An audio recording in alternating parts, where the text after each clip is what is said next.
Stop dulu daripada udah capek memenuhi syarat, ujungnya zong di posisi BKD yang udah keisi semua tanpa ada miss satupun, tapi tiba-tiba tuh divonis TM atau tidak memenuhi. Kenapa bisa gitu? Padahal SKS udah cukup, kegiatan udah banyak. Terus mana letak masalahnya? Kalau pernah atau lagi ngalamin status TM di PKD rekan dosen, ini bukan cuma masalah teknis. Menarik, kita bahas. Malapetaka mengapa status PKD mendadak TM atau tidak memenuhi? Rekan dosen, inget aja kalau jangan buru-buru nyalahin sistem dulu kalau terjadi masalah kayak gini. Kenapa? Karena sering banget status TM itu justru muncul dari detail kecil yang luput diperhatiin rekan dosen sejak awal ternyata. Dan sayangnya baru kerasa pas semuanya udah terlambat buat diperbaiki. Pada dasarnya, status TM ini nggak muncul gitu aja. Ini hasil dari akumulasi kesalahan yang sering dianggap sepele, tapi justru berdampak fatal pas penilaian dikunci. Gimana enggak coba? Gagal ambang batas 12 SKS dan unsur tidak seimbang. Gini, secara aturannya BKD itu harus ada di rentang 12-16 SKS per semesternya. Tapi masalahnya bukan cuma soal total SKS. Justru yang sering terjadi itu SKS tinggi di bagian pengajaran, tapi 0 di penelitian atau kosong di pengabdian. Disinilah sistem bekerja secara kaku. Gimana itu? Jadi tuh gini, pendidikan dan penelitian nggak boleh kosong. PKM tetap harus ada kontribusinya. Cuman realitanya banyak dari rekan dosen ngerasa aman karena mengajar sampai 14 SKS, tapi tetap dinyatakan TM. Perkara kolom penelitian atau PKM bernilai 0 SKS. Soal kurang kerja? Bukan, melainkan struktur kinerja yang nggak seimbang di sini. Dokumen mendukung ditolak atau cacat administrasi. Kalau di poin pertama kerasa kayak jebakan angka, maka yang satu ini tuh lebih bahaya lagi nih rekan dosen. Karena secara kasat mata itu kelihatan udah lengkap nih, tapi nyatanya nggak lolos pas diperiksa. Rekan dosen ngerasa udah ngelakuin kegiatan, tapi asesor niatnya tuh beda lagi. Beberapa kesalahan yang sering terjadi itu biasanya gini. Unggah artikel yang belum terbit tanpa LOA, terus surat tugas udah kadaluarsa, bukti kegiatan nggak nyantumin nama dosen secara jelas, dan salah kategori pas input di sistem.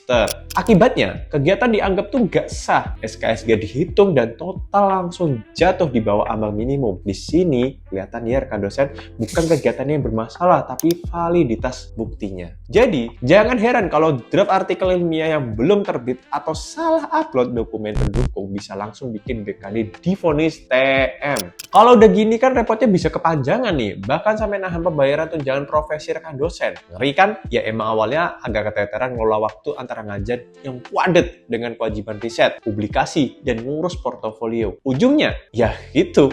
Daripada tiap semester harus senam jantung gara-gara stres BKD TM, atau pusing nungguin jurnal Scopus yang gak kunjung terbit, mending mulai kelola karir akademik dulu biar sistematis. Bingung? Atau harus mulai dari mana? Nah, duniadosen.com udah nyiapin solusinya lewat e-course digital era Smart Lecture. Optimalkan riset, publikasi, dan reputasi akademik. Di sini bakal dibimbing ngelola profil akademik, melejitkan visibilitas publikasi, sampai ke membangun strategi riset produktif yang menunjang kenaikan jabatan fungsional. Fasilitas, benefitnya udah pasti banyak deh, dan lebih gongnya lagi, aksesnya itu lifetime, plus sertifikat senilai 10 JP. Langsung gas ini, biar laporan BKD selanjutnya tuh biar kerasa lebih tenang dan terstruktur. Link bisa lihat di sini, atau udah kita cantumin di deskripsi video di bawah ini juga. Kalau posisi BKD udah terlanjur mepet dan butuh penyelaman darurat, gimana caranya?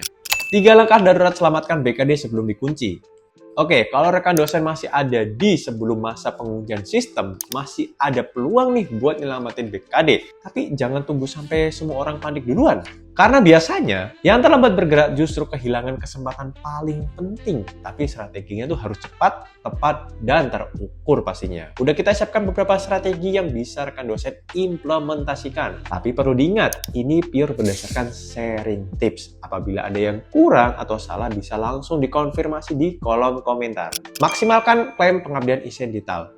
Kalau PKM rekan dosen kosong nih, ini jadi langkah tercepat. Rekan dosen bisa cari aktivitas yang udah pernah dilakuin dalam beberapa bulan terakhir. Kayak gimana tuh? Jadi pembicara lingkungan masyarakat, terlibat di kegiatan sosial, atau bahkan jadi juri lomba atau fasilitator lokal. Langkah kritisnya gini, rekan dosen itu bisa meminta surat keterangan resmi dari mitra, terus pastiin ada tanda tangan dan cap instansi, dan pastinya jangan lupa cantumin nama rekan dosen secara jelas. Kegiatan kecil bisa jadi penyelamat besar selama ada bukti secara administratif. Konversi modul ajar dan diktat internal. Kalau di bagian penelitian itu belum siap atau belum publis, rekan dosen jangan nunggu sesuatu yang belum tentu selesai tepat waktu. Nah, jadi harus gimana? Bisa gunain alternatif yang sering banget diabain. Contoh nih, modul kuliah, diktat pembelajaran, dan panduan praktikum. Dokumen ini tuh bisa diklaim ternyata rekan dosen sebagai pengembangan bahan ajar, unsur pendidikan, atau penelitian. Keunggulannya sendiri nggak main-main nih rekan dosen. Nggak perlu proses review lama, bisa langsung digunakan sebagai eviden, dan punya bobot SKS yang signifikan. Ini jadi salah satu opsi strategi cepat dan legal pastinya buat nutup kekurangan SKS rekan dosen. Ajukan revisi dan komunikasi aktif sebelum deadline.